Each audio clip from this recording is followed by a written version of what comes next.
서비스 수요 예측 기법이라고 했지만 뭐 반드시 서비스에서 쓰는 그러한 수요 예측 기법이 별도로 있는 건 아닙니다, 여러분들. 수요 예측 기법은 일반적인 수요 예측 기법을 서비스 업종에서 활용하는 거죠. 그냥 예측 기법이라고 보면 돼요. 그래서 예측 기법은 어떻게 되냐? 크게 정성적인 예측 기법과 정성적인 예측 기법이 있고 또 하나는 정량적인 예측 기법이 있습니다. 정량적인 예측 기법으로 나누고 일단 우선 정량적 예측 기법에 대한 것들을 쭉 해서 보면 제일 첫 번째가 바로 뭐냐면 여러분들 가장 간단한 거죠. 간단한 예측. 가장 간단한 예측. 예측 기법. 그래서 이동평균법 같은 것들이 있어요. 이동평균법. 이동평균법. 두 번째는 이제 이동평균법인데 좀 발전된 형태의 모델입니다. 그래서 이게 뭐냐면 지수평할법이라는 게 있어요. 지수평할법. 이런 지수평할법이 있고, 그 다음에 이제 세 번째가 이제 바로 뭐냐면, 이제 이동평균법, 지수평할법, 이런 것들이 이제 나타나지만 여러분들 어떻게 되냐? 이동평균법과 지수평할법과 똑같은 방법을 쓰긴 하지만 어떻게 되냐? 어떠한 계절적 특성을 나타내는 이제 계절적. 그러니까 예를 들면 아이스크림, 수영복, 뭐 여름에는 음료나 아이스 음료 같은 것들이 굉장히 이렇게 수요가 급증하잖아요. 뜨거운 아메리카노나 뭐 이런 뜨거운 음료보다는 여름이니까. 그래서 이렇게 계절성을 나타내는 어떤 수요가 변화되는 거. 이것들을 이제 예측하기 위한 방법이 있어요. 모델이. 그게 바로 뭐냐면 계절 모델이에요. 승법, 계절 모델. 그래서 승법 계절 모델 같은 것들이 있습니다. 이게. 그래서 이러한 승법 계절 모델의 이러한 특성 같은 것들. 이런 것들이 이제 바로 뭐냐면 여러분들이 우리가 주로 이제 시계열 예측이라고 해요. 여기다 추가적으로 또 하나 더 이제 예를 들자면 이제 여기 뭐가 있냐면 이제 어, 추세가 조정된 그 추세라는 이제 수요의 기본적 구성 요소예요. 이러한 추세를 조정한 지수평할법이라는 게 있습니다. 이게 어, 그래서 이러한 네 가지 방법들 요걸 뭐라고 하냐 묶어가지고 쭉 해서 이게 시계열 예측 같은 것들이죠. 이게 시계열 예측이에요. 시계열이니까 타임 시리즈입니다. 타임 시리즈. 시간이 쭉 연결된 거예요. 그래서 시계열이라는 것은 이제 바로 뭐냐면 이렇게 되는 거예요. 과거, 현재, 미래 이렇게 있다면 과거의 수요 정보가 반영된 결과가 현재의 수요예요. 그 다음에 과거와 현재의 수요가 결합돼서 나타나는 이런 수요가 바로 미래에 발생 가능한 이러한 미래 수요가 됩니다. 바꿔 얘기하면 과거, 현재, 미래의 어떠한 수요의 특징은 어떻게 되어 있는 거예요? 시간으로 쭉 연결돼 가지고 이게 굉장히 아주 중요한 연결고리로 이렇게 연결돼 있는 거예요. 그래서 과거를 통해서 우리는 뭐예요? 현재 이슈를 예측하고 미래 이슈를 예측하게 되는 겁니다. 이게 바로 뭐예요? 시계열 예측 기법이에요. 그러니까 우리 이걸 딱 보는 순간 어때요, 여러분들? 아, 과거의 수요 정보, 과거의 서비스 시설을 이용한 고객들이 얼마만큼이었어? 그럼 과거의 수요의 패턴은 현재 그대로 적용될 것이고 그 현재가 포함된 과거부터 현재가 포함된 이 수요의 패턴은 그대로 미래에도 적용될 거다라는 측면에서 이제 이러한 시계열 예측 기법이 이제 활용이 되게 됩니다. 그 다음에 또 하나 정량적 예측 기법에서 또 하나가 있는데 바로 뭐냐면 이제 인과 분석이에요. 인과 분석. 인과 분석. 인과 분석은 바로 뭐냐면 여러분들 인과 분석은 바로 원인과 결과잖아요. 원인과 결과. 즉, 이 원인과 결과라고 하는 X가 Y가 되겠죠. 그죠? 이렇게 돼서 이걸 바로 이제 회귀에 대한, 음, 회귀 예측, 회귀 예측법이는 회귀직선, 즉, 회귀방정식, 회귀직선을 통해 가지고 어떻게 되냐, 우리가 예측하는 방법을 쓰게 됩니다. 그래서 간단하게 예를 들면 여러분들 우리 중학교 때 배웠던 거예요. Y는 AX 플러스 B라고 하는 직선의 방정식 있잖아요. 어, 이 직선의 방정식은 우리가 이용할 겁니다. 이게 가장 간단한 예, 가장 간단한 이 직선의 방정식을 추정을 해서 회귀식을 예측하는 거예요. 그래서 그걸 통해서 어떻게 돼요? 미래 발생 가능한 수요를 이제 추정하는 방법입니다. 그 다음에 이제 우리 하나는 숫자 정보를 이용하는 거예요. 여기서 말하는 이 정량적이라는 것은 이제 바로 뭐냐? 숫자 정보를 이용을 해가지고 이제 분석을 하는 거예요. 미래 수요를. 여기서 말하는 정성적인 특성이라는 것은요. 이게 바로 예를 들면 이제 어떠한 전문가적인 식견, 노하우, 뭐 경험, 음, 그다음에 지식 이런 것들을 활용을 해가지고 어떻게 돼요? 어, 정성적인 측면에서 정성적인 측면에서 예측하는 기법들이 있어요. 예측하는 기법들. 이게 바로 이제 바로 뭐냐면 전형적인 정성적 예측 기법의 특징이라고 할 수가 있습니다. 제일 많이 쓰이는 게 바로 뭐예요? 전문가 그룹들을 모아놔요. 그죠? 전문가 그룹을 모아놓은 다음에 이 전문가 그룹한테 아이고야. 이 전문가 그룹한테 시장의 수요가 어떻게 될 거야? 이거에 대해서 물어보는 거예요. 전문가 그룹한테. 그래서 이 수요를 갖고 어떻게 돼요? 전문가 그룹들의 의견을 통합해가지고, 이거를 통합해서 어떻게 되냐? 예측으로 쓰는 거죠. 음, 예측 자료. 이게 바로 이제 전문가 평가법에 의해서 쓰는 바로 뭐다? 델파이법입니다. 아, 여러분들, 델파이법, 어서 지금 많이 듣던 말, 이게 전문가 평가법. 이 델파이법은요, 이게 어떻게 하는 거냐면, 어디서 나온 말이냐면, 여러분들, 우리 300 영화 보면, 300 영화에 보면, 이제, 그, 그 왕이 전쟁터에 나가면서, 이렇게 이제, 이제 저기 중대사 같은 경우에 이제, 신한테 물어보잖아요. 예, 인간의 역사를. 그래서 작신한테 물어보면서 우리가 전쟁에서 어떻게 될 것 같아? 그래서 중대 결정을 하는 거죠. 그래서 이제 신탁을 하는 거예요. 신에다가 이제 물어보는 거죠. 그랬더니 델포이 신전에서 뭐라고 얘기했냐면 다 죽는다고, 그죠? 다 죽는다고. 그래서 굉장히 좀 안 좋은 전개가 나왔잖아요. 그 아폴로 신의 그 신전이 바로 뭐냐면 여기 나왔던 그 델파이, 델포이 신전이에요. 그 델포이 신전에 신녀가 있는데 신녀가 굉장히 예측력이 좋았대요. 이게 그래서 거기에서 나왔던 이 전문가들이 미래를 예측하는 방법이 바로 델파이법입니다. 이게 그래서 거기서 나온 단어예요. 이게 그래서 이 델파이법은요 어떻게 활용하는 거냐? 뭐 굉장히 간단합니다. 델파이법은 어떻게 저기 활용하는 거냐면 예를 들면 이제 이렇게 됩니다. 이제 신전의 이제 델파이법의 이제 그 아폴로 신전에서 나타나는 여러 가지 이제 그 신한테 이제 물어보는 거죠. 어떠한 일에 인간의 어떤 대소사를 이제 물어보는 거예요. 자, 이제 이렇게 신전이 이렇게 있어요. 그죠? 신전이 쫙 이렇게 이 안에 이제 쫙 들어가면 이제 이 안에 이제 재단이 있어요. 그죠? 재단이 이제 재단이. 그래가지고 내가 이제 촥 예를 들면 이제 제가 자식이 딱 이제 아이를 낳는데 아이의 등에 이제 점이 이제 착착착착 7개의 점이 있는 거예요. 착. 이게 범상치 않은 점 같아. 그래서 어떻게 되냐? 이거 갖고 이제 여기 가서 이제 물어보는 거예요. 신탁하는 거예요. 대단에다 올려놓고 어떻게 돼요? 제가 이 점의 의미가 뭡니까? 그래서 신이시여 막 이렇게 해서 제가 이렇게 물어보는 겁니다. 재단에다가 이제 이제 신한테 의탁을 하는 거예요. 근데 요걸 사실 좀 더 구체적으로 표현하면 재단이 이렇게 있고 여기가 이제 일반인이 이제 들어올 수 있는 데고 여기는 이제 칸막이가 돼 있어가지고 이제 요 뒤쪽은 이제 사제들이 있어요. 신의 대리자인 사제들이 이 안에서 이제 생활하는 공간이 있습니다. 자, 이게 그래서 이제 신탁이 들어왔으니까 그거에 대한 답을 줘야 되잖아요. 그래서 어떻게 됩니까?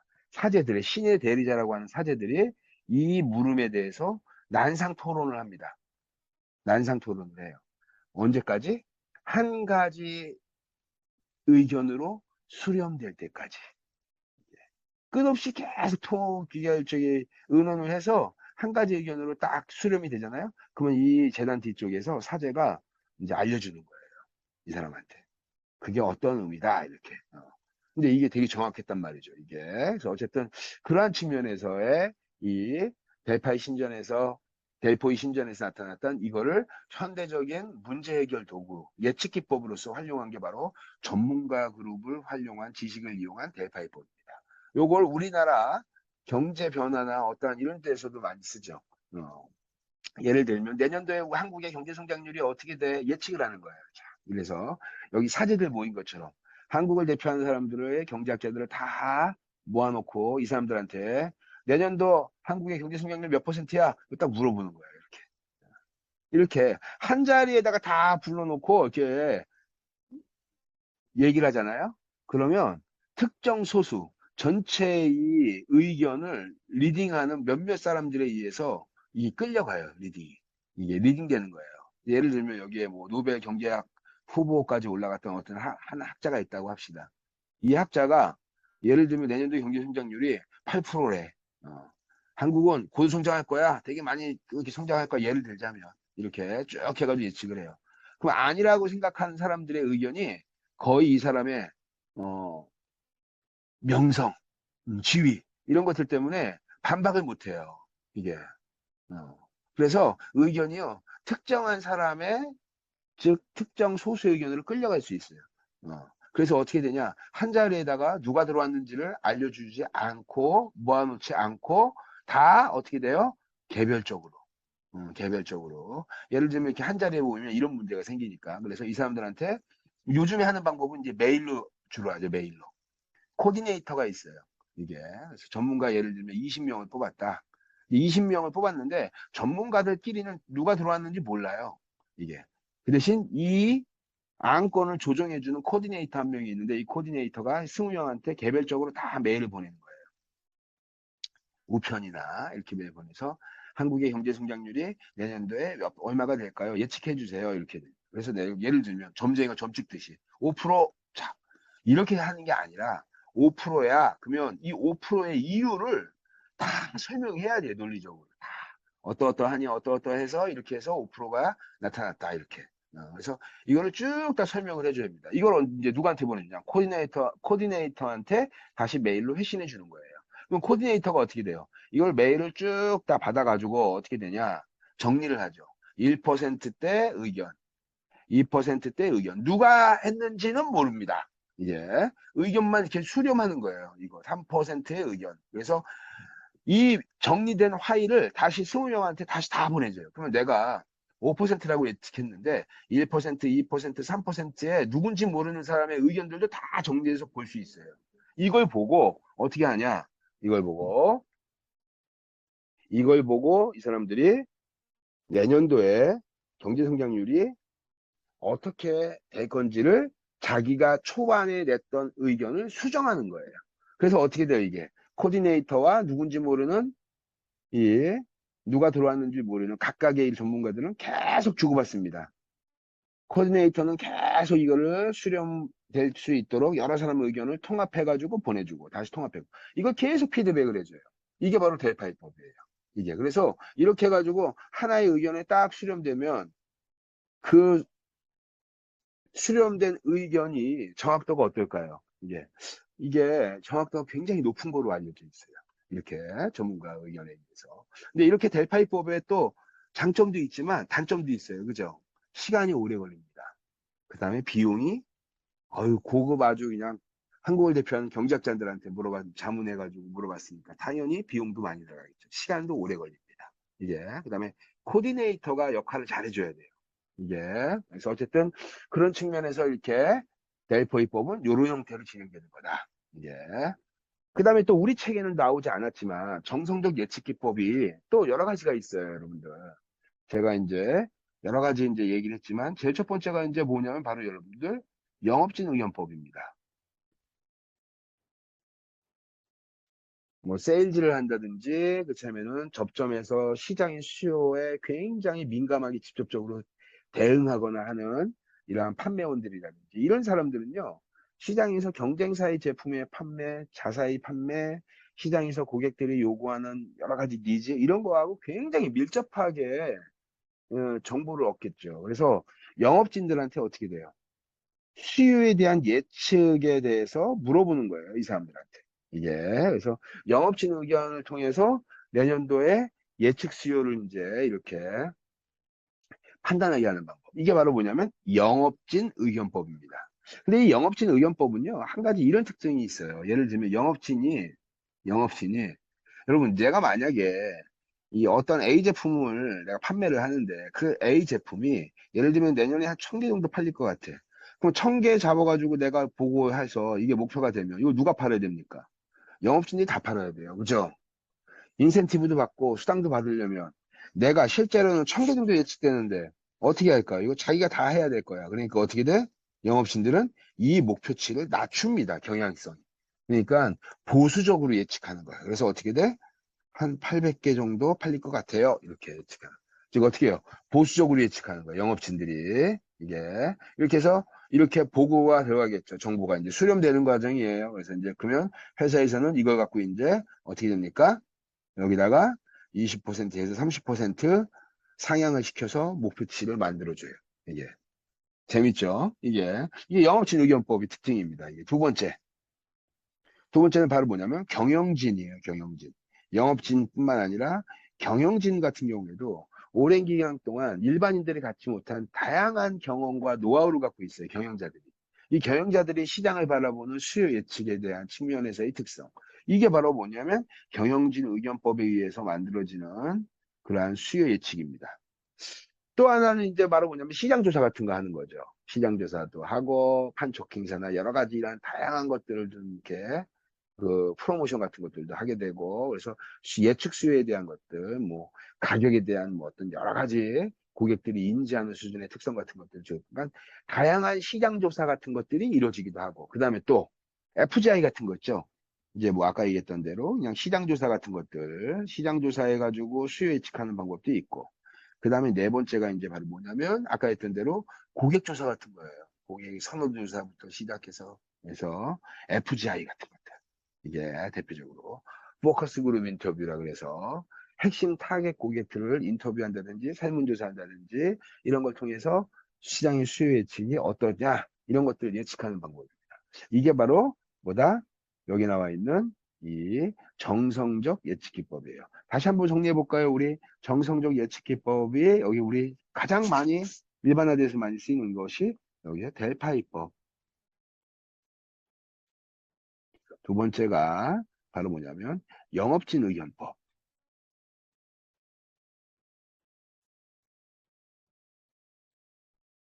또는 경영진 의견법.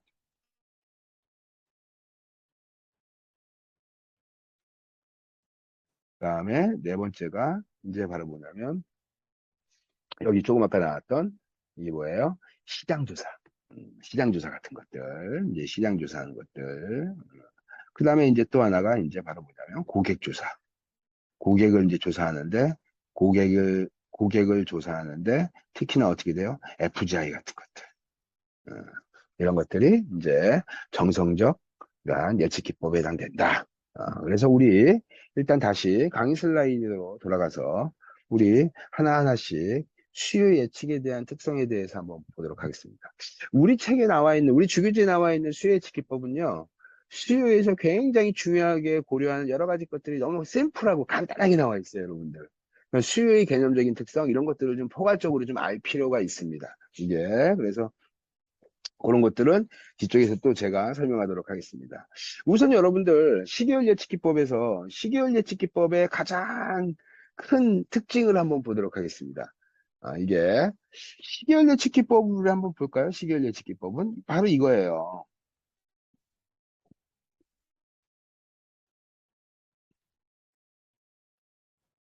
시계열 예측기법은 바로 뭐냐면 과거에 수요가 어떻게 되냐? 수요가 반복되는 거죠. 수요에 대한 반복성 같은 것들이 아주 중요한 요소가 됩니다. 이게 그래서 어떻게 되냐? 과거에서부터 생겼던 어떤 과거의 수요는 어떻게 되냐? 어디에 영향을 미친다? 현재 수요에다가 영향을 미쳐요. 그죠? 또는 이건 또 어떻게 더 나아가서는 어떻게 되냐? 미래 수요에도 과거 정보, 과거의 수요가 영향을 미쳐요. 과거의 수요니까 어떻게 돼? 이미 수요가 발생했던 정보죠. 이 수요 정보가 어떻게 되냐? 현재와 미래의 수요에다가 영향을 미치게 됩니다. 이게 그래서 이러한 형태로 미치는 형태의 특성이 이제 바로 뭐냐면 수요에 대한 반복성이에요. 이게 그래서 수요가 반복적으로 나타나는 거예요. 그럼 여러분 볼게요. 내가 이동평균법에 대한 이동평균법뿐만 아니라 시계열 예측기법의 기본적 원리는 과거 정보를 어떻게 활용하냐예요. 그러면 여기 볼게요. 현재가 있습니다, 여러분들. 현재가 있는데 내가 예를 들면 어떠한 서비스를 이제 가게를 운영하는 소매점포예요. 그러면 여기서 현재에서 내일 얼마만큼 판매될까? 내일 수요일에 대해서 내가 예측하려고 합니다. 그러면 내가 과거 정보, 시계열 예측 기법이니까 과거가 현재와 미래에다 영향을 미친다고 했잖아요. 그러면 이제 여기 현재 예측하는 시점에서 과거 정보는 어떻게 돼? 1일 전, 그 다음에 일주일 전, 그 다음에 한 달 전, 그 다음에 뭐 2개월 전, 그 다음에 뭐 6개월 전, 그 다음에 10개월 전, 그 다음에 12개월 전. 즉 예측하는 시점에서 1년 전부터 시작해가지고 어저께 바로 팔린 것만큼의 정보까지 다양하게 이 정보가 있어요. 그러면 여기 보세요, 여러분들. 현재 예측하는 시점에서 내일 발생한 수요란 말입니다. 그죠? 그러면 1일 전의 과거가 내일에 미치는 영향과 7일 전의 과거가 내일 수요에 미치는 영향과 한 달 전의 수요가 내일 수요에 미치는 영향 또는 2개월 전의 수요가 내일 수요에 미치는 영향 6개월 전의 수요가 내일 수요에 미치는 영향 10개월 전의 수요가 내일 수요에 미치는 영향, 1년 전 수요가 내일 수요에 미치는 영향. 이게 어떨까요, 여러분들? 어때요? 이게. 이거 굉장히 중요한 얘기고, 모든 식은 이 원리를 반영해서 시결 예측 기법이 적용되는데, 이게, 바꿔 얘기하면 여러분, 어저께 팔린 것만큼 팔리지 않을까요? 예측하는 시점에서 내일은 어떻게 돼? 오늘 아니면 어저께 팔린 것만큼 팔리겠지. 그죠? 이렇게 예측하는 거잖아요. 그죠? 바꿔 얘기하면 수없이 많은 과거의 정보 중에서 예측하는 시점에서 가까운 정보가 더 많이 미칠 거예요. 그죠? 일주일 전에 팔렸던 수요보다는 어저께 팔린 수요가 내일 수요에 미치는 영향이 더 클 거고, 당연히 한 달 전보다는, 2개월 전보다는 한 달 전이, 6개월 전보다는 2개월이, 이 미치는 영향의 정도가 다 다를 거란 말이에요. 이게. 그거를 고려해서 어떻게 되냐? 예측하는 거죠. 이게. 그래서 어쨌든 잘 첫 번째가 여러분들 여기에 나오는 이동평균법, 우리 수요 예측기법에 대해서 먼저 들어가기 전에 여러분들한테 수요라고 하는 것이 갖고 있는 기본적 구성 요소에 대한 것들을 먼저 우리 학습해 보도록 하겠습니다.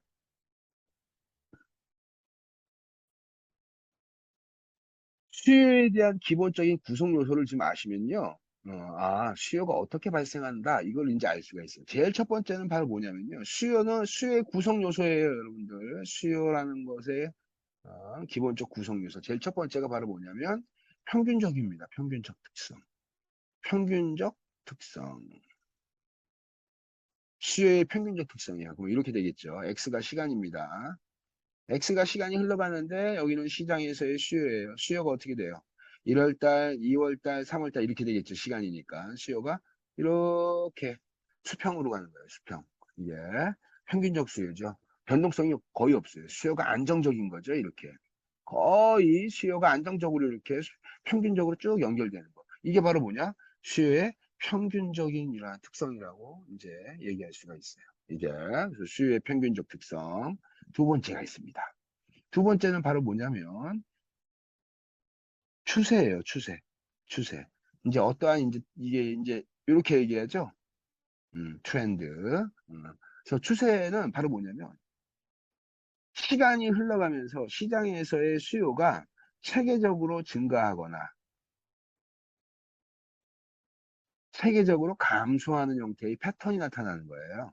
이게 증가 또는 감소의 어떠한 체계적인 증감에 대한 변화. 시간이 흘러가면서 이걸 뭐라고 하냐? 이거를 추세라고 합니다. 추세. 체계적으로 증가하거나 체계적으로 감소하는 형태의 어떠한 수요적 특성. 요거를 추세라고 합니다.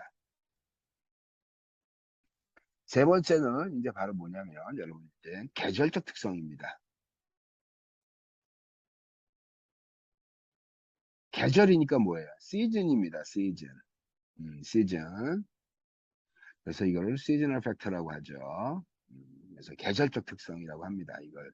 그래서 이제 이 계절적 특성을 한번 볼게요, 여러분들. 계절적 특성은요, 어떻게 되냐면, 시간이 흘러가는데, 잘 한번 그림을 잘 보세요. 시장의 수요가, 예를 들면, 여러분, 계절하면 기간이 어떻게 돼요? 계절하면 기간이. 길어야 3개월에서 4개월 정도. 그죠? 이게 한 계절이죠, 그죠? 이게 시즌이잖아, 그죠? 그래서 어떻게 되냐? 주로 굉장히 짧은 기간이죠. 짧은 기간 동안 어떻게 되냐? 변동한다는 거예요. 그래서 여기서 말하는 이 시즈널 팩터는 주 단위, 그 다음에 월 단위, 어, 그 다음에 뭐 일 단위, 이렇게 굉장히 작은 기간의 수요의 변동성의 특성을 이제 나타내고 있어요.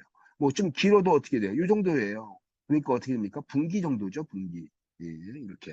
그래서 예를 들면 우리 일 단위로 한번 봅시다. 이렇게 되는 거예요.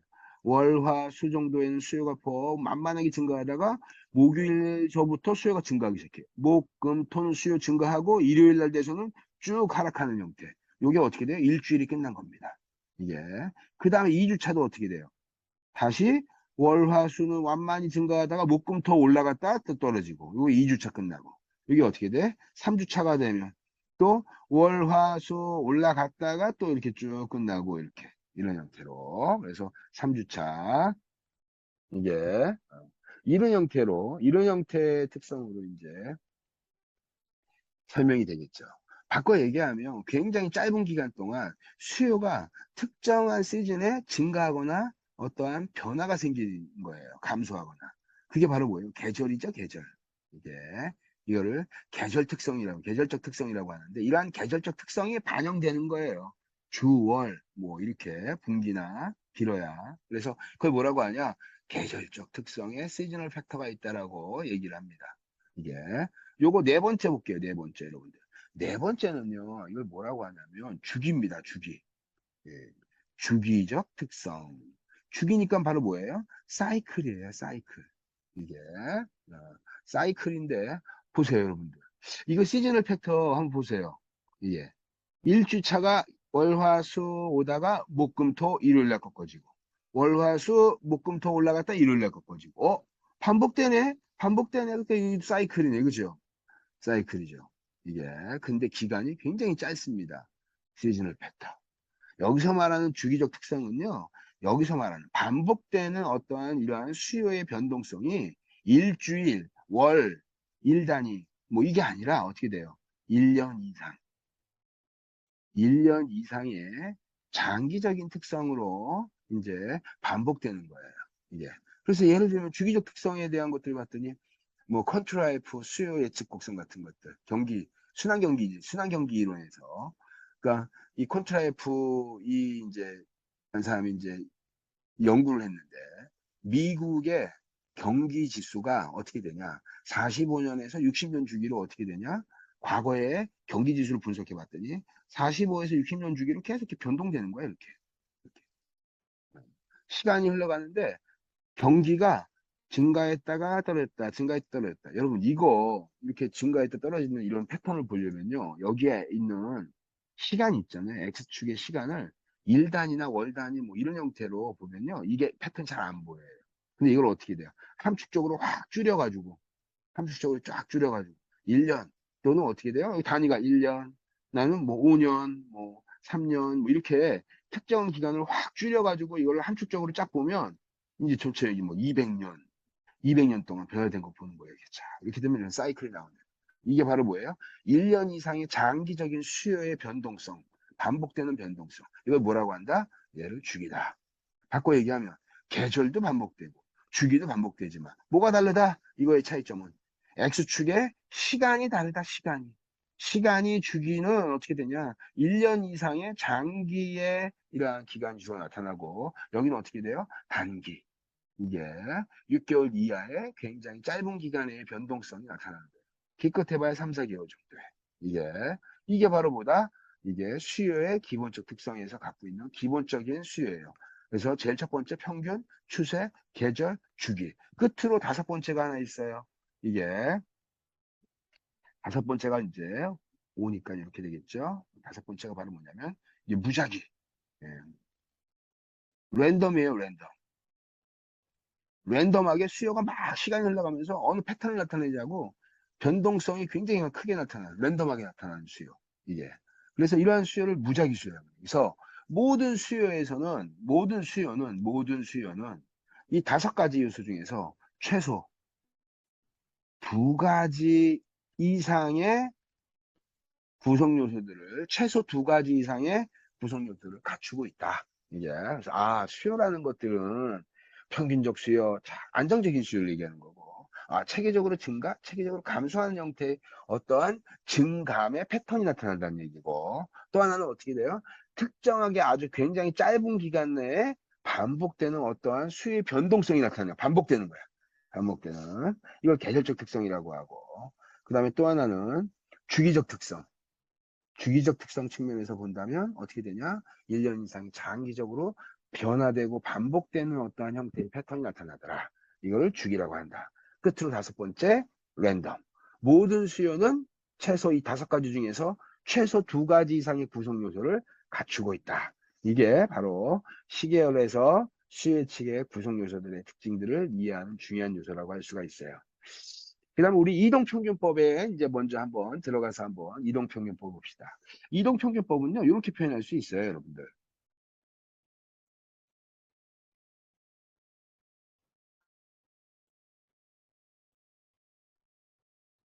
아이고, 이거 여러분들이 이게 공유가 안 돼 있는 상태네요. 예, 그래서 어쨌든 여기 조금 아까 했던 거 다시 말씀드리면 평균적 특성, 추세, 계절, 주기, 사이클. 이 다섯 가지 구성 요소. 이것이 다 보다 이제 수의 구성 요소다. 이제 여러분 이제 우리 이동평균법에 대한 것들을 한번 다시 한번 보도록 하겠습니다. 이동평균법. 우리 책에 나왔던 이동평균법 벌써 막 식이 막 이렇게 여러분들 이렇게 보기 불편한 여러 가지 식들이 지금 나오지만 너무나 간단한 겁니다. 이동평균법은 뭐 굳이 구분하자면 가장 단순 이동평균법.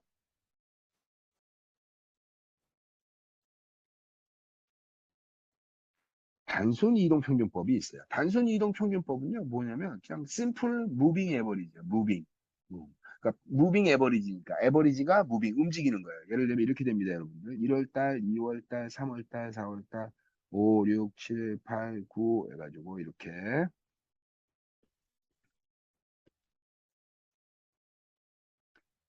실제값이 있어요, 실제값. 이 학생들이 이런 질문을 하더라고요. 과거의 수익이 발생한 실제 수요에다가 왜 우리가 예측기법을 거기다 적용을 해야 돼요? 이런 얘기를 물어봐요. 이게 학생들이. 그러면 과거의 수요가 어떻게 생겼다고 나타나는 이 정보는 어떻게 된다? 현재에 반영된다. 고로 과거의 수요를 정확하게 피팅시키는 예측기법을 적용하면 예측기법을 과거에 발생한 수요에 정확하게 일치시키는 예측기법을 찾으면 그 예측기법이 현재도 정확하게 잘 표현할 거야 라고 본다는 얘기죠. 그죠? 조금 아까 제가 말씀드린 것들 중에 이런 말이 있어요. 예측기법이 현재를, 과거를 잘 표현한다면, 피팅한다면, 그렇게 물어봤잖아요. 이제 말했잖아요. 그것의 의미는요, 바로 이거예요. 실제값이 있어요. 근데 여기서 내가 예측값을 뺍니다. 실제값하고 예측값을 뺐을 때 이것이 어떻게 되냐? 0이 나오는 예측값. 얘가 뭐래요? 이게 좋은 예측이죠. 이게 바로 좋은 예측값이에요.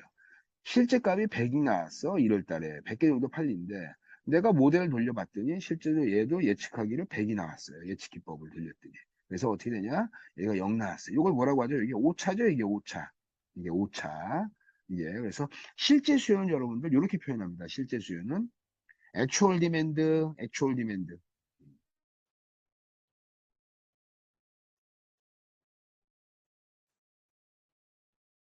액추얼 디맨드 해가지고 그냥 A로 써요. 그냥 A로.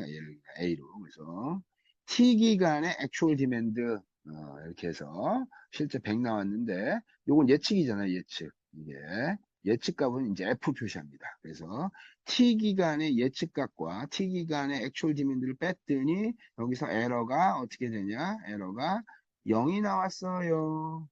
0이 나왔어요. 이게 0이 나와버리면 어떻게 되냐? 얘가 좋은 예측 이렇게 되는 거예요.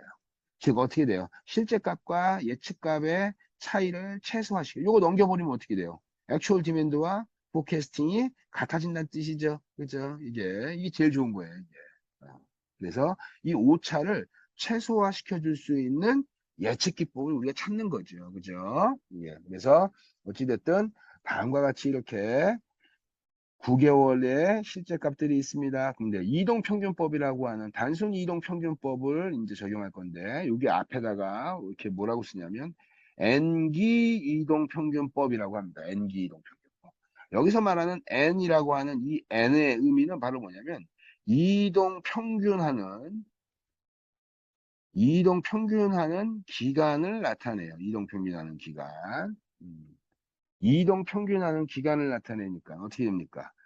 1월달, 2월달, 3월달, 여러분 볼게요. 1월달, 2월달, 3월달, 4월달. 4기 이동평균법 4기. N이 어떻게 돼요? 4야. 우리는 여기는 월이고, 뭐, 이제 단위가 월이니까 4개월 이동평균법은 요 4칸이에요, 4칸. 4칸을 예측해가지고 어떻게 되냐? 요걸 평균을 구한 다음에 어떻게 되냐면 이동평균이니까 N기 이동평균법이에요. 그러니까 4개월 이동평균법이니까 첫 예측치가 어디에 들어갈까요? 첫 예측치가 5월 달에 들어가요. N기 이동평균법의 특징은 4개월 이동평균법이야. 그러면 N이니까 플러스 1이 바로 뭐냐요? 얘가 첫 예측치가 됩니다. 4개월 이동평균법이야. 그러면은 플러스 1이 되니까 어떻게 돼요? 얘가 첫 예측치는 5월 달이 되겠네요. 8개월 이동평균법이야. 그러면 9월 달. 이렇게. 그러면 6월 달 예측해 볼게요, 여러분들. 6월 달. 6월 달에 예측합을 보려면 예측하는 시점에서 앞에 어떻게 돼요? 앞에 4개월짜리는 하나, 둘, 셋, 넷. 이렇게 되겠죠. 즉, 어떻게 돼요? 1, 2, 3, 4가 요 칸이 옆으로 이렇게 밀리는 거죠, 여러분들. 밀리는 거예요. 이렇게 옆으로 밀려서 한 칸씩 밑으로 내려오는 거죠. 그죠? 이게. 그래서 내가 만약에 9개월 예측치를 내가 쓰겠어. 그럼 9개월 예측치에 4개월 이동평균법을 앞에서 한 칸, 두 칸, 세 칸, 네 칸을 합쳐서 나누기 4. 그럼 얘가 예측치가 나와요. 이제 그래서 N기 이동평균법은 이동평균하는 이 기간 N의 크기가 길게 잡냐 짧게 잡냐에 따라서 달라집니다. 이게 그래서 이 기간을 어떻게 조절하냐 이게 되게 중요한 부분이 되겠네요. 이게 그래서 N기 이동평균법을 여러분들 잘 한번 우리 보겠습니다. 1월달, 2월달, 3월달, 4월달, 5월달, 6월달 이렇게 있다고 합시다. 어느 값들이 나왔어요. 이렇게 3개월 이동평균법을 내가 쓴다. 3기 이동평균법 Simple Moving Average 이렇게 되겠죠. 그래서 무빙 에버리지죠. 이제 그래서 가장 심플한 단순한 무빙 에버리지를 이제 내가 쓴 거예요. 그래서 3개월을 내가 이동평균법을 내가 쓰겠다 이렇게 되니까 1월달, 2월달, 3월달 예측해서 합쳐서 평균 내서 4월달에 첫 예측치가 들어갔죠.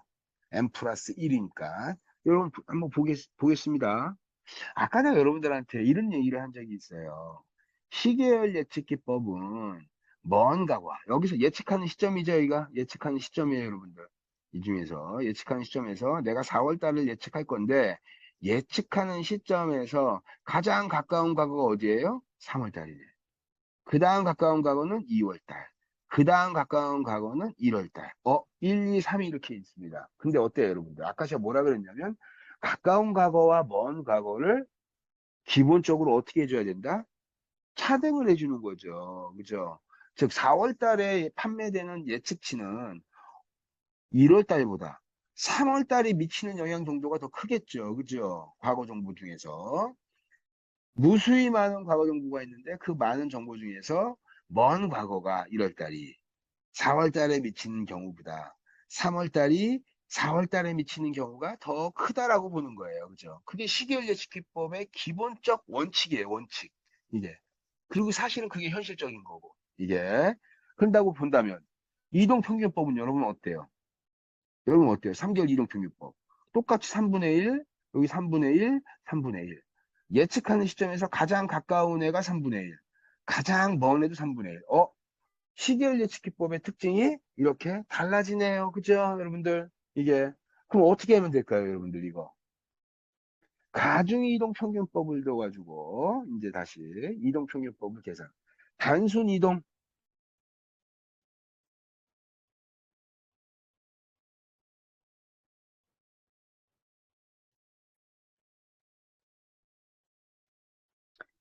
n이 4개월짜리다. 그다음에 여기는 이제 가중이동평균법. 가중이동평균. 자, 그래서 똑같이 n이 4입니다. 여기서 n이. 음, 그러면은 1월달, 2월달, 3월달, 4월달, 5월달, 6월달에서 실제값이 있죠. 실제값이 이렇게 있으면 여기에 어떤 값들이 실제값들이 있고 내가 4개월이니까 첫 예측치는 어디 들어갈까요? 5월달에 들어가죠. 그죠? 여기서 이렇게 해가지고 평균 내서 이렇게 들어가는 거예요. 평균. 썸 해가지고 다 합친 다음에 어떻게 돼요? 합쳐서 나누기 하나, 둘, 셋, 넷, n 4로 나눠버리는 거죠, 이렇게. 그럼 여기 5월달 예측치가 되는 거예요. 이게. 근데 아까 내가 뭐라 그랬냐면, 요 시점에서 가까운 과거와 먼 과거를 차등적으로 내가 5월달에 미치니 그걸 반영하겠다. 그래서 가중치를 주는 거죠. 그래서 어떻게 돼요? 여기 실제값에다가 예를 들면 여기는 0.4, 너는 0.3, 너는 0.2, 너는 0.1 이렇게. 이게 가중치의 합은 요건 1 나오게 하는 거죠. 가중치예요. 자, 썸한 값은. 그래서 이거 어떻게 돼요? 가중치가 여기 1 나오게. 그래서 예를 들면 1월 달은 100개야. 2월 달은 150개. 3월 달은 뭐 3월 달은 300개. 4월 달은 250개. 그럼 요거 5월 달에 예측값은 어떻게 됩니까? 가중치가 100 곱하기 0.1 더하기 150 곱하기 0.2. 가중이동평균법은 이렇게 되겠죠, 여러분들. XI하고 WI를 곱해서 썸 이렇게 더해서 300 곱하기 0.3 그 다음에 250 곱하기 0.4 이걸 다 더한 겁니다. 이렇게 쭉쭉 다 더하면 어떻게 돼요? 그게 5월달 예측치. 자, 이렇게 일부 학생들은 내가 문제 푼 걸 봤더니 이걸 다시 나누기 4를 하더라고요. 나누기 4 할 필요 없죠. 이거 하는 순간 틀리는 거예요. 여기 10분의 1, 여기 10분의 2, 10분의 3, 10분의 4. 다 이게 나눠줬다고, 이게. 예. 그러니까 어떻게 돼요? 나눌, 이 4 안 나눠도 되겠죠. 그죠? 이게. 그냥 어떻게 돼요? 곱하고 곱해서 쫙. 이렇게. 이게 바로 뭐예요?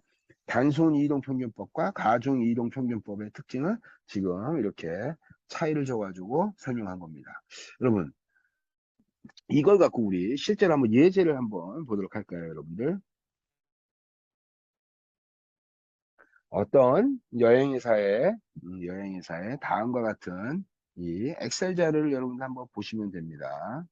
엑셀 자료를 쫙 해서 봤더니 여행사예요. 여행사. 그래서 이 여행사에 대해서 이제 어떻게 되냐, 내가 이거 갖고 이제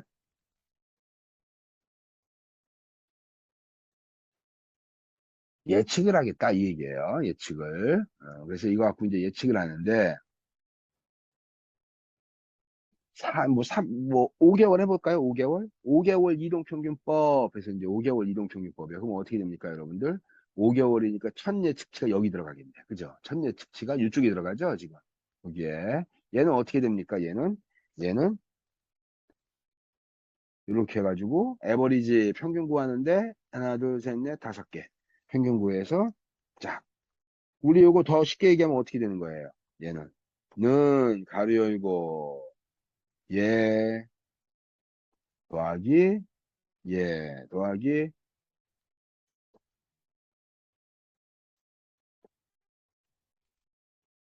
이거 더해서 나누기 5가 되겠죠. 그죠? 이 값이 똑같습니다. 이게.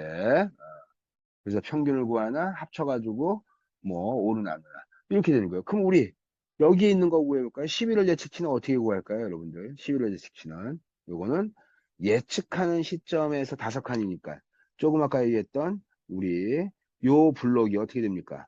요렇게 내려오는 거죠. 이렇게 내려오는 겁니다. 이렇게. 이렇게 보이시죠, 여러분들? 이렇게 하나씩 내려오는 거예요. 예, 그래서 여기 나와 있던 11월 예측값은 어떻게 됩니까? 앞에서 어떻게 돼요? 한 칸, 두 칸, 세 칸, 네 칸, 5칸 이렇게. 즉 어떻게 돼요? 내가 만약에 11월에 예측값을 쓰려고 한다. 11월에 예측할 거야. 그럼 어떻게 돼요? 11월 예측한 시점에서 하나, 둘, 셋, 넷, 5 이렇게 이게 뭐가 됩니까? 평균 내는 거죠. 그죠? 9, 8, 7, 6 이렇게 5개 평균 내서 딱 이렇게. 그래서 여러분들 단순 이동평균법으로 여러분 이제 한번 우리 그림을 그린 걸 한번 보겠습니다. 여러분 쫙 한번 보세요. 여러분들 여기 지금 보이고 있는 이 화면이 바로 뭐냐면 단순 이동평균법으로 내가 이제 그림을 나타낸 거예요. 이걸 화면을 이제 캡처해서 제가 좀 가져가도록 하겠습니다.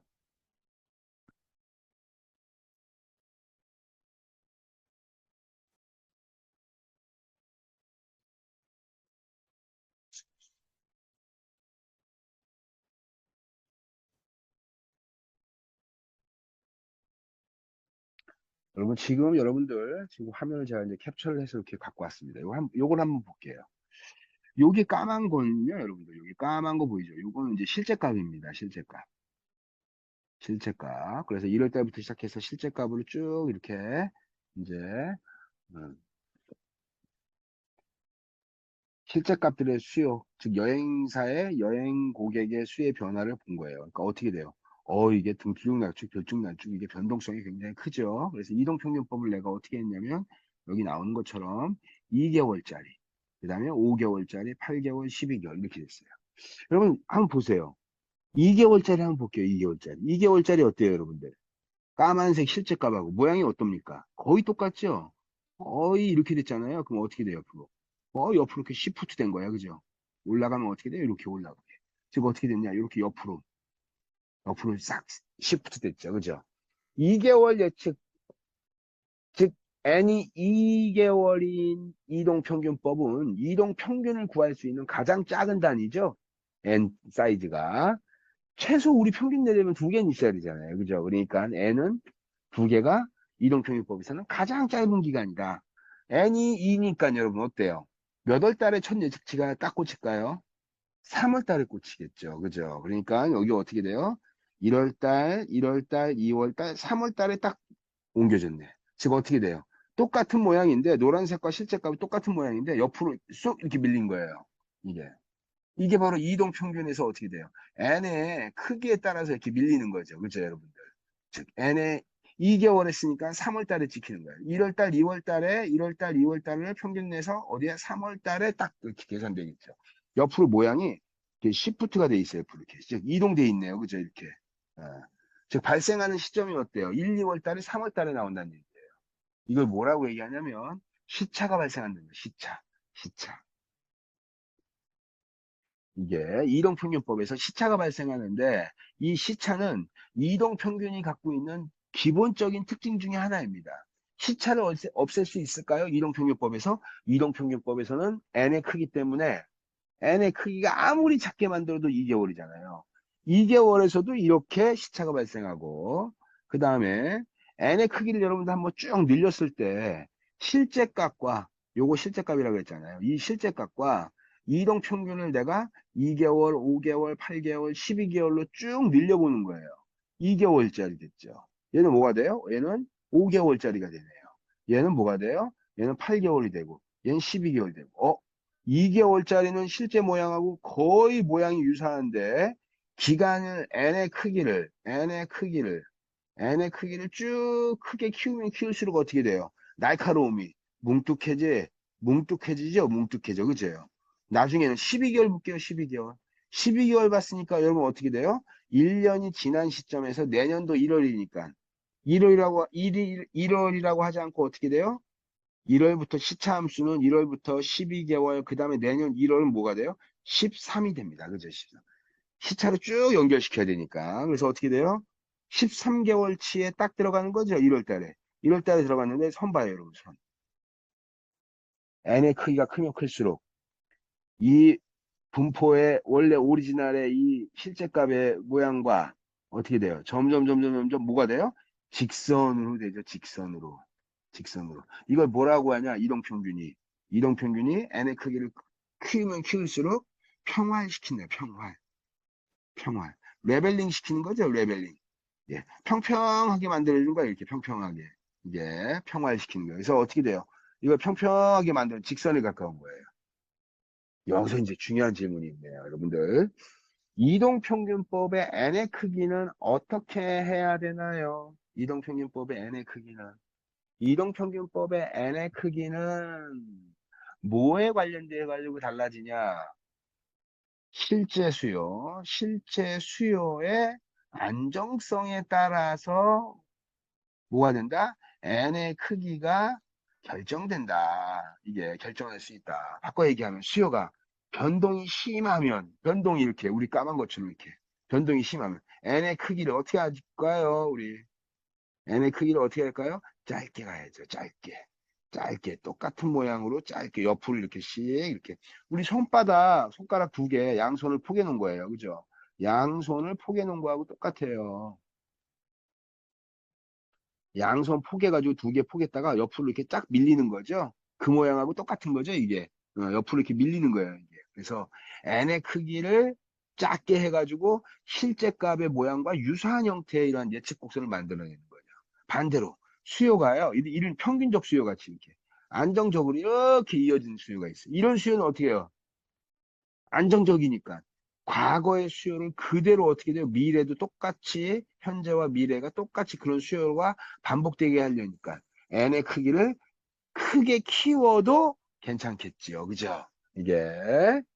그래서 확률적 오차를 최소화시키는 방법에서 많은 과거 자료를 갖고 어떻게 되냐? 현재와 미래를 이 정보를 그대로 갖고 와서 이식을 하는 거죠. 이렇게 예측하는 겁니다. 이게. 그래서 n의 크기는 어떻게 결정되나요? 수요의 안정성 측면에서 고려해야 된다. 제일 첫 번째가 수요가 변동이 심하고 굉장히 변동성이 크고 들쭉날쭉하게 이렇게 우리 여기처럼 이렇게 크게 나타날 때는 n의 크기를 어떻게 해준다? 짧게 해서 실제 모양과 똑같은 모양대로 쫓아가게 만들어주는 거죠. 실제 액추얼 디맨드를 포캐스팅 값이 이게. 근데 반대로 수요가 안정적이면 어떻게 할까요? 과거에 많은 정보를 갖고 그대로 현재와 미래의 예측에다가 활용하기 때문에 어떻게 돼요? 수요가 반복되는 거죠, 이게. 그래서 어떻게 돼요? 이게 일정한 수요의 변동성을 최소화시키면서 과거가 그대로 이렇게 수요에 나타나기 때문에 예측 오차를 굉장히 줄이면서 정확도를 높일 수 있는 방법입니다. 이게 그래서 어쨌든 n의 크기하고 작고 작냐 크냐 이거에 관련된 것들은 이렇게 조정하는 게 이제 필요합니다. 그래서 어쨌든 그런 측면에서 이러한 이동평균법의 특징을 잘 이해해야 돼요. 그럼에도 불구하고 n의 크기를 작게 했다가 길게 했다가 이렇게 조정하면서도 절대로 없어지지 않는 이동평균법의 전형적인 특성이 하나 있어요. 그죠? 그게 뭘까요? 앞서서 얘기했던 시차효과. 이 시차효과는요, 이동평균법에서는요, n기만큼 뒤로 밀려가지고 시프트 되기 때문에 어떻게 됩니까? 이게 시차가 당연히 발생하겠죠. 가장 짧은 2개월짜리 이동평균법도 어떻게 돼요? 1월달, 2월달에 실제값이 몇 월달에 반영돼요? 3월달에 반영되잖아요. 그죠? 이게 그래서 이런 형태로 이 시차 효과는 없어지지 않는다. 이동평균법에서는 전형적으로 나타나는 특징이 하나다. 근데 단순 이동평균법이죠. 지금 여러분들 이거 보고 있는 게 이 단순 이동평균법은 제가 뭐라 그랬어요? 시계열 예측기법에서 기본적 원칙이 있다 그랬잖아요. 먼 과거는 조금, 가까운 과거는 많이. 이게 어떻게 됐습니까, 여러분들? 이거 위배된 거예요, 이거. 그죠? 이걸. 그냥 똑같은, 먼 과거와 가까운 과거를 차별하지 않고 똑같이 적용했던 단순 이동평균법입니다. 그러면 우리 가중 이동평균법을 들 수가 있겠죠, 그죠? 가중 이동평균법을 우리 한번 볼까요, 여러분들?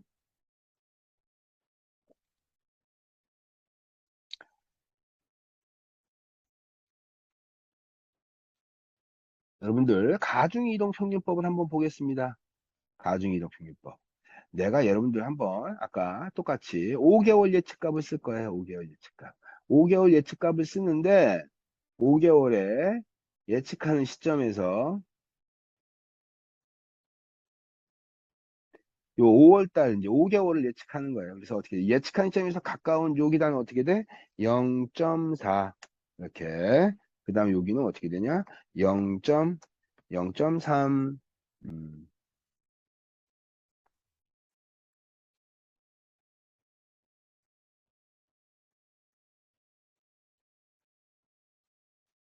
볼게요. 5개월 예측, 5개월을 제가 다섯 번째 달, 5개월째 제가 이제 이동평균법을 쓸 건데, 단순 이동평균 방법이 아니라 가중 이동평균 방법으로 쓰는 거예요. 그래서 여기는 어떻게 되냐? 여기는 이렇게 되겠죠, 여러분들. 첫 번째는 가장 조금이야. 그러니까 어떻게 돼요? 여기는 요거가 되고, 그 다음에 두 번째는 어떻게 돼요? 두 번째는 20% 반영하고, 세 번째는 30% 반영하고, 네 번째는 40% 반영하는 요런 형태로 만들어서 쫙 했더니 이렇게 나오네요. 어, 여러분 어때요? 이게 우리 앞에서 했던 단순 이동 평균 방법하고 다르죠? 그런 측면에서 우리 가중치를 조정하는 이 가중 이동 평균법을 한번 그래프를 볼게요. 여러분 어때요, 여러분들? 아까 단순 이동 평균 방법보다 실제로 굉장히 다양한 형태로 많이 따라붙었죠, 실제로. 먼 과거는 조금, 가까운 과거는 많이. 이게 시계열 예측의 기본적 원리인데, 그것들을 이동 평균에다가 반영했더니, 단순 이동 평균 방법보다 어때요? 굉장히 더 부드러워졌어요. 그죠? 이게, 이 수요의 특성을 잘 따라가게 하는. 근데, 여러분 잘 한번 보세요. 없어지지 않는 게 하나 있었죠. 그죠? 그게 바로 뭐예요? 시차 효과죠. 시차 효과는 가중 이동이 됐든 단순 이동이 됐든 절대로 어떻게 된다? 얘는 없어지지 않는다. 이게 똑같이 시차 효과가 발생하는 거예요. 이게 왜 시차 효과가 발생할까요? 아까는 우리 1월 달, 2월 달에서 3월 달을 집어넣었잖아요. 그죠? 얘는 이제 이렇게 되냐. 과거의 정보를 갖고 오는데 가까운 과거와 먼 과거의 정보를 비율로 구분해 가지고 많이 반영하고 적게 반영하고 이것이 결합돼 가지고 이제 예측치가 나오게 되는 거예요. 그죠? 그러니까 어떻게 돼요? 실제로 과거의 정보가 미치는데 영향이 있죠. 5월 달 예측 측면에서 본다면 1월 달의 과거, 2월 달의 과거, 3월 달의 과거. 시차가 좀 어떻게 돼요? 먼 과거와 가까운 과거가 있지만 그것이 현재 5월 달의 예측치에 반영하는 것은 10분의 1, 10분의 2, 10분의 3 이렇게 가중치의 이 비율만큼 변화되게 됩니다. 이게 바로 뭐예요? 이게 가중이동 평균법입니다. 이게 그래서 어쨌든 그런 측면에서 이러한 측면에서 가중 이동 평균 방법은 단순 이동 평균 방법이 갖고 있는 이러한 먼 과거와 가까운 과거의 현재 예측하는 시점에 미치는 영향의 정도를 조종한다는 측면에서 이점이 있어요. 그죠? 그럼에도 불구하고 없어지지 않는 한 가지 게 바로 뭐예요? 시차 효과. 그죠? 이 시차 효과 때문에 이동평균법은 어떻게 되냐? 단순이든 가중이든 문제점이 있다. 이게 그럼에도 불구하고 이동평균법이 주로 어떨 때 주로 많이 쓰일까요?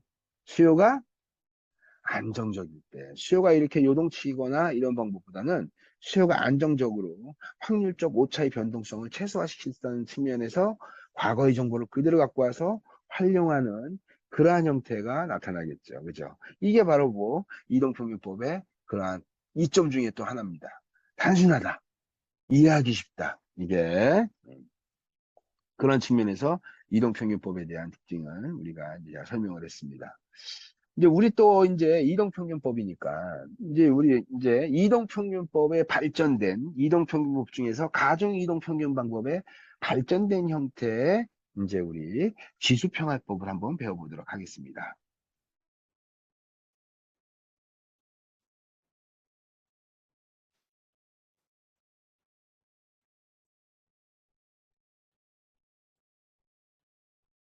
그럼 지수평활법은요, 지수평활법을 한번 보겠습니다. 이 지수평활법이라는 거는 이제 이렇게 식을 보면 쉽게 알 수 있어요, 여러분들.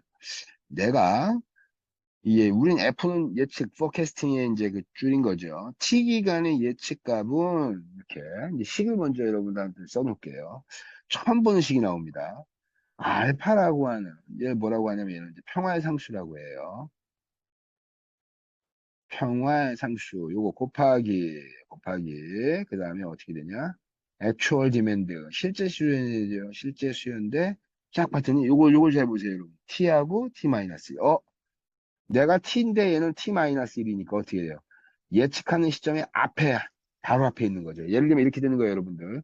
1월달, 2월달, 3월달, 4월달 이렇게 돼요. 내가 여기 예측할 거예요. 그래서 내가 여기 FT로 했어요. 그럼 얘는 바로 앞에 있는 건 뭐가 돼요? FT의 마이너스 1. 그러면 앞에 있는 거는 F의 T의 마이너스 2. 얘는 어떻게 돼요? F의 T의 마이너스 3. 이렇게 되겠죠. 그죠? 예. 그럼 그 다음은요.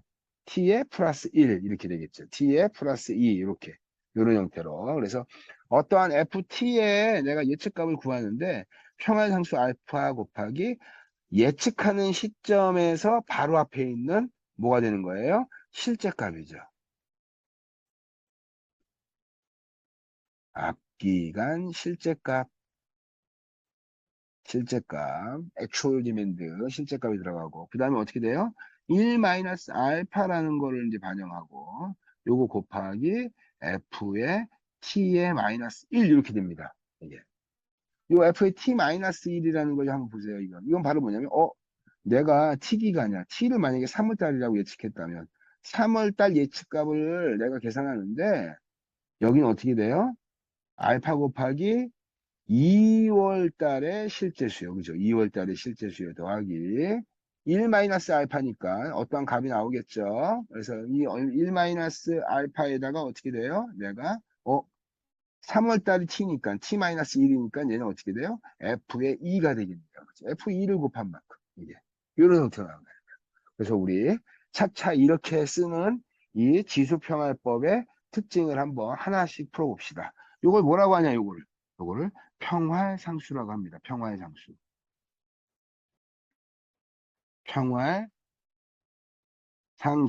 평활상수. 그리고 여기는 지수평활법인데 여러분들 요거 가로 요거 이렇게 씁시다. 어, 발전된 이동평균법이다. 얘가 바로. 발전된 이동평균법이다. 발전된 이동평균법이다. 지수평활법이. 예, 그래서 일단 평활상수라는 것의 의미를 한번 볼게요. 평활상수. 평활상수는요, 바로 뭐냐면 일종의 가중치입니다, 여러분들. 우리 가중치에서 아파에서 배웠던 거, 이게, 그러한 가중치인데, 이 평활상수는 이렇게 돼요. 알파의 크기는 0보다 크거나 같고, 1보다 작거나 같고, 이렇게 됩니다. 그래서 우리 이 식을 갖고 우리 한번 축차 대입을 하면서 여러분들 한번 이게 왜 이동평균법이라고 해놓고 이름에 이동평균법이 들어가야 되는데 이동평균법이라는 말이 들어가지 않고 어떻게 돼요? 평평하게 시키는 방법이야. 근데 뭘 통해서? 지수의 뭘 특징을 이렇게 이용하는 것 같아요. 그죠? 이게 왜 저런 말이 쓰였는지 이게 우리 알파의 크기는 아까 뭐라고 했냐면 n의 크기하고 유사하다. n의 크기하고 유사. n의 크기하고 유사한 거죠, 이게. 조정하는 거예요, 이거를. 일종의 가중치 역할을 한다. 그래서 우리 F에 여러분들 한번 F3을 한번 내가 측정을 해볼게, F3. F3의 알파 값은 0.3이라고 한번 해봅시다, 0.3. 알파 값은 원래 주어집니다. 그러니까 0.3 곱하기 2월 달에 실제 수요가 되겠죠, 실제 수요. t의 마이너스 1이니까 여기가 2월 달이 되겠죠. A2가 되겠죠. A2. 2월 달의 실제 수요 더하기 1 마이너스 알파니까 1 마이너스 알파니까 여러분 어떻게 돼요? 1 마이너스 알파니까 1 마이너스 알파니까 0.7이 되겠죠. 0.7 곱하기 어떻게 돼요? A2하고 똑같은 값이에요. 여기서 요게 봤더니 이렇게 되죠. F의 t-1 이렇게 되는 거예요. 그죠? 그럼 어떻게 돼요? 요거하고 같은 값이 되겠죠. 그거 어떻게 돼요? f의 2월달 이렇게 됩니다. 그죠? 우리 이 f의 2월달이라는 걸 풀어봅시다. 뭐 이렇게 되겠죠. f의 3월달은 0.3 곱하기 어떻게 돼? A2 2월 실제값. 즉 내가 3월달 예측하는데 2월달의 실제값을 30%만 반영할 거야. 그 다음에 실제값 너가 설명하지 못하는 그걸 내가 보정했어. 그걸 뭐로 바꾼 거예요? 1-알파라는 값으로 변했죠. 그래서 여기가 0.7 곱하기 어떻게 되냐? 그 다음에 너 실제 값이 표현 못하는 거를 뒤에다가 이제 반영하는 거예요. 그래서 여기다가 F2를 썼는데 이 F2의 값을 내가 풀어보겠습니다. 이렇게 되겠죠, 여러분들? 여기 F2니까. F3하고 F2 다 같은 거잖아요. 앞에 있는 예측이니까. 이걸 똑같이 풀면 어떻게 돼요? 0.3 곱하기 F2니까 어떻게 돼요? A의 1월 달이 되겠죠. 앞기니까. 그죠? 앞기. 이거 더하기 0.7에다가 F2니까 어떻게 돼? 얘하고 같아지는 거예요. F1 이렇게 되겠죠. 그죠? 이게. 그래서 우리가 한번 다시 한번 이거를 전개를 해보면 내가 3월 달 예측값을 쓰는데 0.3에 30%의 A2를 반영하고 여기 곱하기가 있습니다. 여기. 그 다음에 0.7인데 이거 F2를 내가 이렇게 바꾼 거 아니야. 밑에 식으로. 그죠? 이렇게 밑에 식으로 이렇게 바꾼 거 아니에요. 그죠? 이거를 곱하면 곱해 보세요.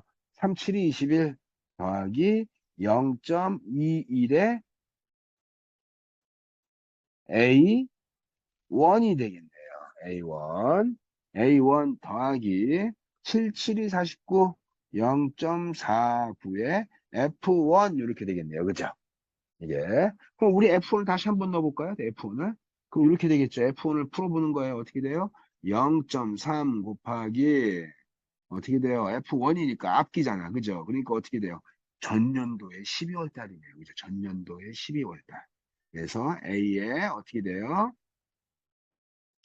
여기가 12월. 그죠? 전년도 12월. 전년도 12월 실제 값이 여기 쓰입니다. 그 다음에 0.7 곱하기 어떻게 돼요? F의 1이니까 여기도 마찬가지.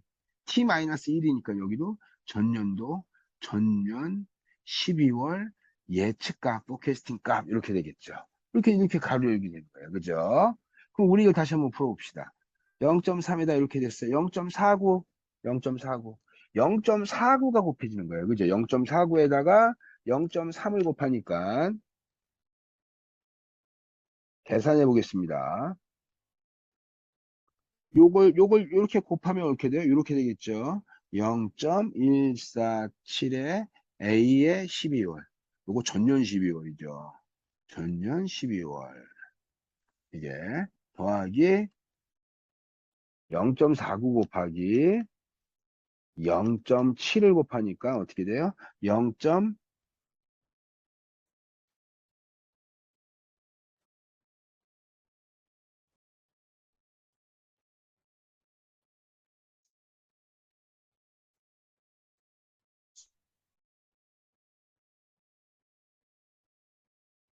0.343에 어떻게 돼요? F의 12개월치의 것들이 나오겠네요. 그죠? 이렇게. 그럼 이 식을 우리 한번 이렇게 다시 한번 써봅시다. 내가 3월 달에 예측했는데 A2 값에다가 여기다가 0.3 30% 반영의 A2예요. A2 더하기 그 다음에 우리 A2에 대해서 이걸 한번 쫙 풀어 써 봅시다.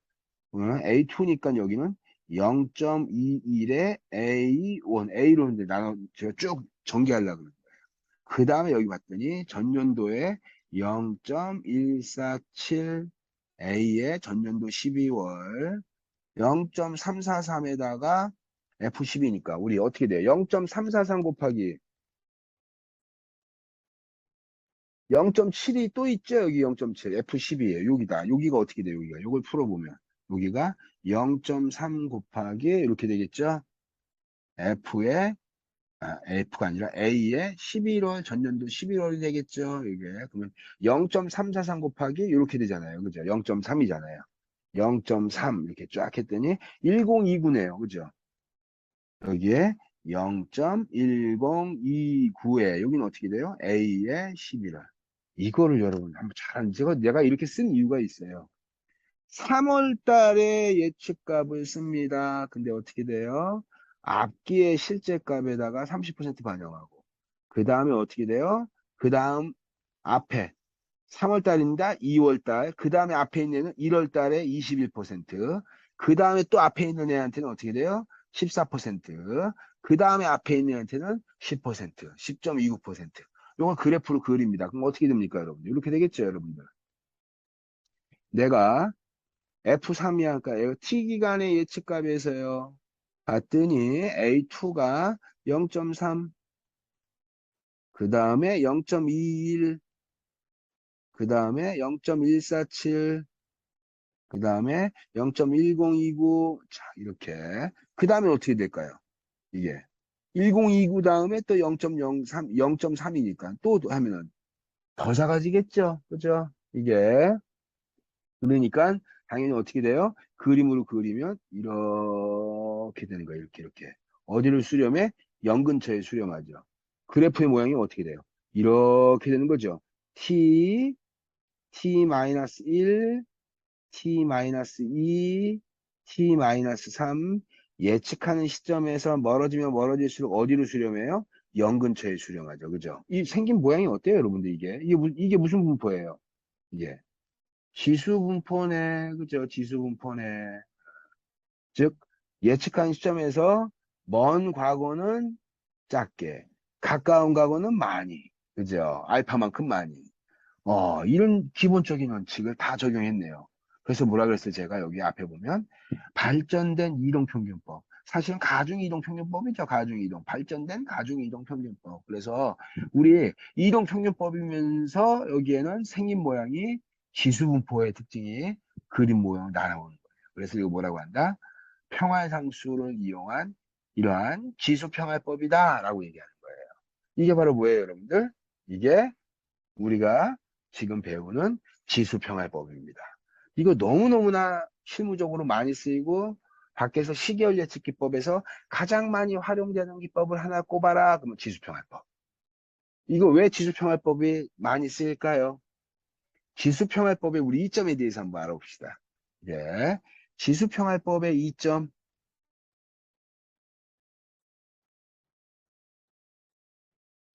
지수평활법의 이점.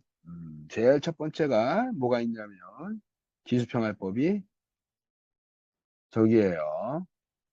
과거 정보가 어때요, 여러분들? 과거 정보를. 많은 과거 정보를 필요로 하지 않는다. 많은 과거 정보를 필요로 하지 않는다. 바로 뭐 어떻게 돼요? 바로 앞기. 앞기. 하나만 알면 돼요. 그죠? 앞기 하나. 내가 예측하는 T기간의 예측이야. 그럼 앞기의 실제값. T-1기간의 실제값만 알면 돼요. 그죠? 이게 바로 앞기. 그러니까 과거 정보를 어떻게 돼? 많이 가져야 되는 게 이게 뭐예요? 이동평균법이죠. 이동평균법. 이동평균법과 달리 과거 자료를 많이 가질 필요 없고 바로 앞뒤에 실제값 하나만 딱 알면은 우리는 지수평활법을 이용할 수 있다. 두 번째, 우리 예측기법에 대한 특성을 잘 보면 이렇게 돼 있어요. 예측기법이 어떻게 되냐면 T기간의 예측값은 알파의 AT-1 플러스 1-알파의 F의 T-6 요게 기본식입니다. 그죠? 이게 기본식이니까 여러분 잘 보세요 한번. 내가 T기간의 예측값을 이용하는데 실제 값을 갖고 알파만큼 반영을 하고 실제 값을 갖고 반영하는 거예요. 그 다음에 어떻게 돼요? 이 실제 값이 미치지 못하는 즉 보정하는 부분이 있죠. 보정. 요건 실제 값을 반영하는 부분이고 과거 정보죠. 과거의 실제 값을 반영하는 비율과 그 다음에 그 예측 값을 보정하는 부분으로 구분되는 거예요. 과거의 실제값을 30% 쓰고 그 다음에 너가 표현하지 못하는 부분들은 나는 보정하는 부분으로 내가 구분하겠다. 그 보정하는 부분이 바로 뭐예요?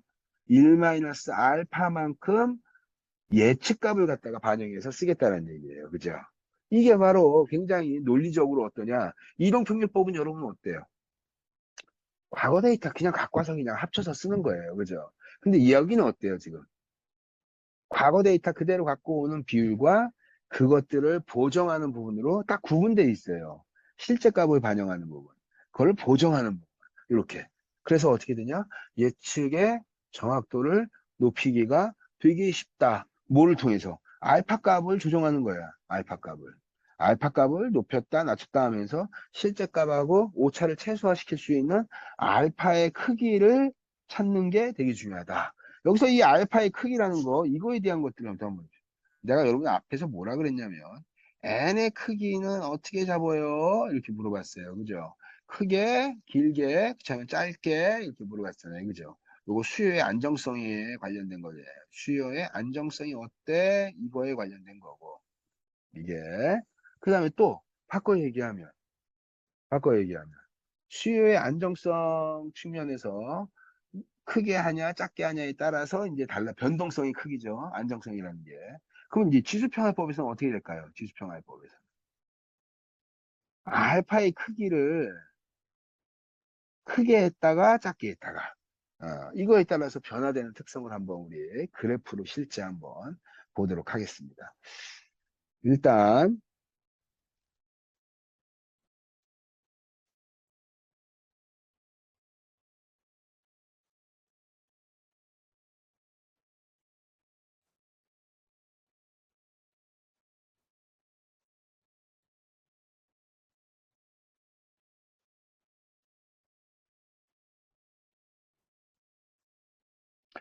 여러분들, 지금 여기에 나와 있는 게 바로 여러분들 뭐냐면 지수평화법입니다. 여기 나와 있는 게. 이게 지수평화법인데, 이 뒤에 있는 거, 아까 우리 여행객, 그 여행사의 여행 고객 수, 그거에 대한 거예요. 이 실제값이 됩니다. 이게 실제값.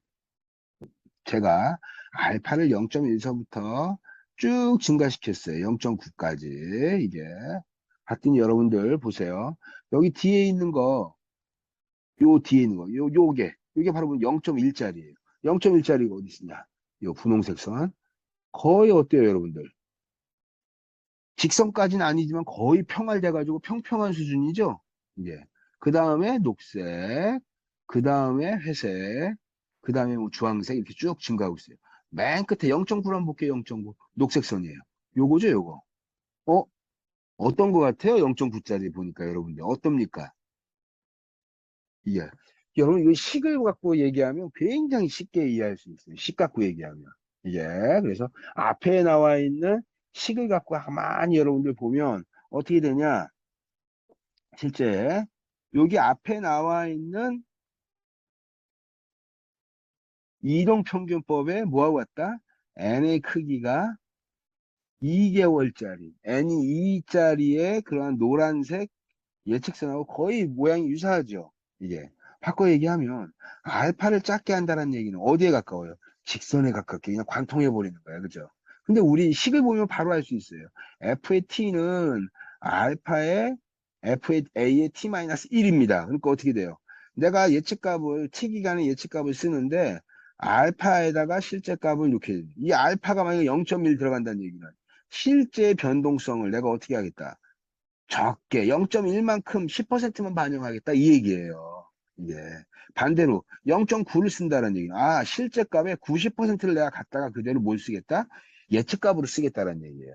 바꿔 얘기하면 수요가 변동하면 알파의 크기는 어떻게 될까요? 수요가 변동하면 알파의 크기는 커지고 n의 크기는 어떻게 될까요? n의 크기는 작아지겠죠. 알파와 n의 관련성이, 변동성이 서로 반대 방향으로 변동하네요. 그죠? 반대 방향으로. 이게 이런 형태입니다. 이런 형태. 이게, 이게 바로 뭐예요? 이동평균법의 특성을 갖고 있는 지수평활법의 이러한 특징으로 반드시 여러분 숙지해야 됩니다. 그래서 이 지수평활법은 이런 형태로 쉽게 우리가 이해할 수 있겠습니다. 예제 한 번만 딱 보고 지수평활법에 관련된 것들을 한번 우리가 정리를 하도록 하겠습니다.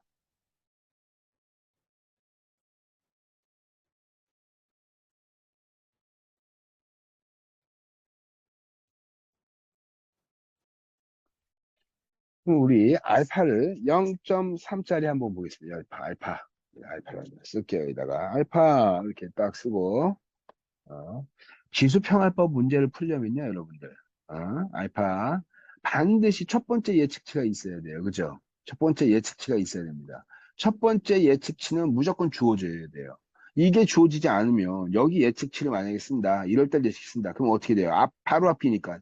전년도 12월 달에 실제값이 있어야 되는데 계산 안 되죠. 계산이 실제값이 여기 1월 달부터밖에 없잖아. 그러니까 일반적으로 기수평안에서는 첫 번째 예측값, 첫 번째 예측값은 뭘 쓴다? 주로 실제값을 그대로 갖다가 쓴다. 이렇게. 그래서 첫 번째 예측값은 284.0 이렇게 나옵니다. 두 번째 예측값이에요. 그럼 어떻게 됩니까? F2죠. F2는 어떻게 되냐? 앞기의 실제값 0.3 곱하기 0.3 곱하기 앞기의 실제값 요거 더하기 1 마이너스 어떻게 됩니까? 알파값. 보정하는 파트죠. 그죠? 보정하는 거예요. 실제값이 표현 못하는 부분들을 앞기에 있던 예측값 이렇게 되겠네요. 이게 그래서 이런 형태로 어떻게 되냐? 앞기의 실제값의 알파만큼 반영하고 1-알파는 앞기에 있는 예측값을 이렇게 반영할 수 있다. 이렇게. 그래서 이렇게 이게 바로 지수평활법 2월 달에 이러한 값입니다. 쫙. 똑같죠. 284에 0.3, 284에 0.7 이렇게 되잖아요. 그죠? 그럼 이제 3개월 보겠습니다. 3개월짜리 한번 하면 금방 우리 이해할 수 있어요. 0.3 곱하기 어떻게 됩니까? 앞기의 실제값 요거 더하기 1-알파 1-알파에다가 앞기에 뭐예요? 앞기에 예측값 이렇게 되겠네요. 그죠? 앞기의 예측값. 바로 앞기의 실제값과 앞기의 예측값을 그대로 갖고 와서 활용하는 거예요. 281.9 이렇게 나오겠네요. 그죠? 이게 다시 한번 지수평활법 뭐 여러분 지수평활법은 너무나 쉬워요. 앞기에 하나만 이용한다. 이게 0.3 곱하기 어떻게 되냐? 앞기의 실제값 예측하는 시점에서 더하기 1-알파 곱하기 앞기의 예측값 이렇게 되겠네요. 끝났네요. 자, 이렇게. 그래서 눈으로도 풀 수 있어요. 지수평활법은. 그래서 여기까지 지수평활법까지 강의를 하고 또 수업 시간에 여러 가지 수혜측에 대해서 공부해 보도록 하겠습니다. 오늘은 여기까지 하고 강의를 마치겠습니다. 수고했습니다.